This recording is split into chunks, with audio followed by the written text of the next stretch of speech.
Simon Sinek's Infinite Game offers a powerful lens on leadership, but actually trying to apply it in a quarterly business cycle feels impossible.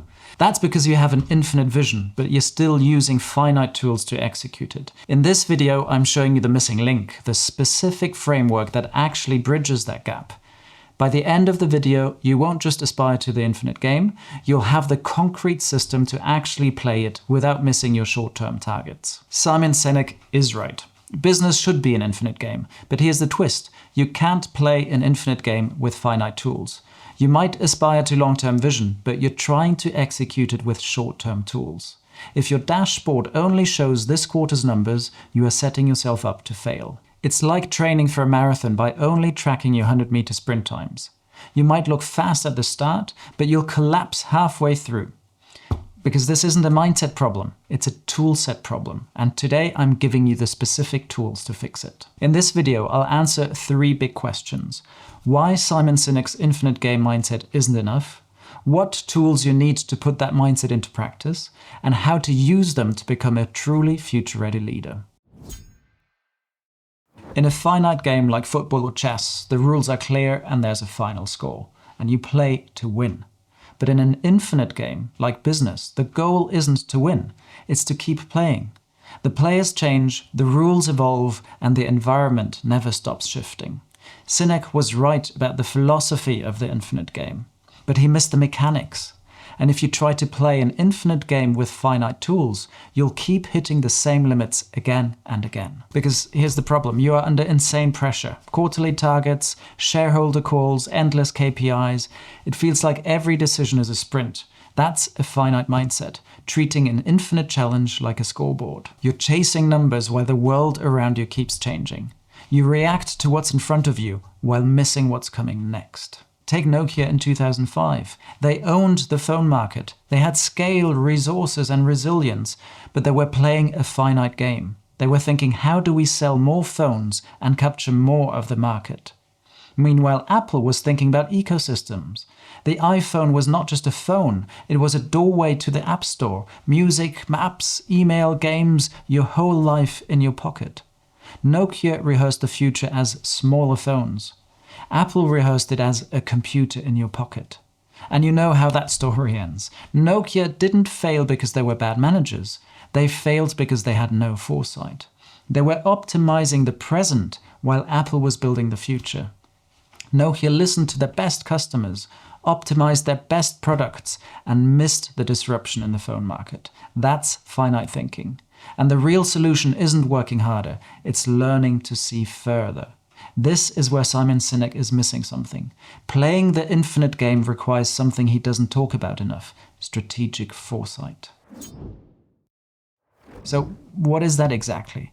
Well, foresight is a structured way of thinking through what might happen in the future. Strategic foresight takes it a step further. It connects those future possibilities directly to your decisions and actions right now. Strategic foresight is foresight that explicitly linked to decisions and action. It's not just about imagining different futures, it's about asking, given these possible futures, how should we prepare? What choices do we need to make? And what should we change today? Put simply, strategic foresight is using futures thinking to inform strategy, shape decisions, and build long-term organizational readiness. And that leads to a few important differences. First, it's purpose-driven. This isn't futures thinking for curiosity's sake. We do this to make real, hard choices, like where to invest, what to start or stop doing, or which capabilities we need to build next. Second, it's baked into the strategy process. It connects directly to your planning, innovation, and risk management. It can't just be a one-off workshop. It's an ongoing capability. Third, it's action-oriented. Signals, trends, and scenarios are translated into implications, options, and concrete strategic moves. And finally, it's a team sport. Strategic foresight is about shared sense-making and alignment. It's not about one expert having a crystal ball. It's about getting the whole organization on the same page, learning together. So here's the distinction to lock in. Regular foresight asks, what futures are plausible? Strategic foresight asks, okay, given those futures, what do we need to do differently starting right now. That sounds great in theory, right? But on a busy Tuesday morning, asking what if can feel like a distraction. To make this work without paralyzing your team, you need a system that makes the future tangible. You need a toolkit. Here are 3 specific tools infinite leaders use to see the future before it hits them. Tool number 1, your radar system for the future. Think of your organization like a massive ship. Most leaders spend their entire day in the engine room. They are obsessed with the gauges. Is the pressure steady? Are the RPMs high? Are we burning fuel efficiently? These are your internal metrics, your KPIs, your margins, your quarterly targets. But here's the problem. You can have the most efficient engine room in the world and still steer straight into an iceberg. Why?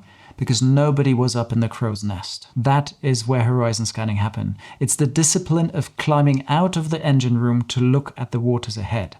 Instead of asking, how fast are we going? You ask, what is blocking our path? The leadership shift is this. You stop being the person who explains surprises and become the person who sees them coming. Take the classic example, Netflix versus Blockbuster. Blockbuster had a fantastic engine room. Their stores were efficient, their supply chain was tight, and their revenue gauges were all in the green. But Netflix was in the crow's nest. They spotted the storm clouds forming on the horizon, faster internet speeds, frustration with late fees, better compression tech. Blockbuster optimized its ship. Netflix built a new one for a changing ocean. That's management versus leadership in the infinite game. Future-ready leaders don't just optimize for the ship they have. They build a vessel for the ocean that is coming. So how do you build a crow's nest without a research team? You build a 10-minute signal log. And here's the habit. Pick one source, a newsletter, a podcast, or a report. Spot the oddity. Don't look for trends. Look for things that are weird, surprising, or confusing. That is a weak signal. And then ask one question. If this weird thing becomes normal, does it sink my ship? But spotting the signal is only step 1. If you spot a storm on the horizon, you have a choice. Do you steer left? Do you steer right? Or do you slow down? Every choice has a consequence. If you steer left to avoid the storm, you might steer right into the rocks. This brings us to tool number 2. Most leaders think in straight lines. We do X, we get Y. If we adopt AI, we save money. Simple. But the future isn't linear. It's like a spider's web. If you pull on one thread, you can see the vibrations across talent, technology, and culture. The future wheel helps you see that web before you get tangled in it.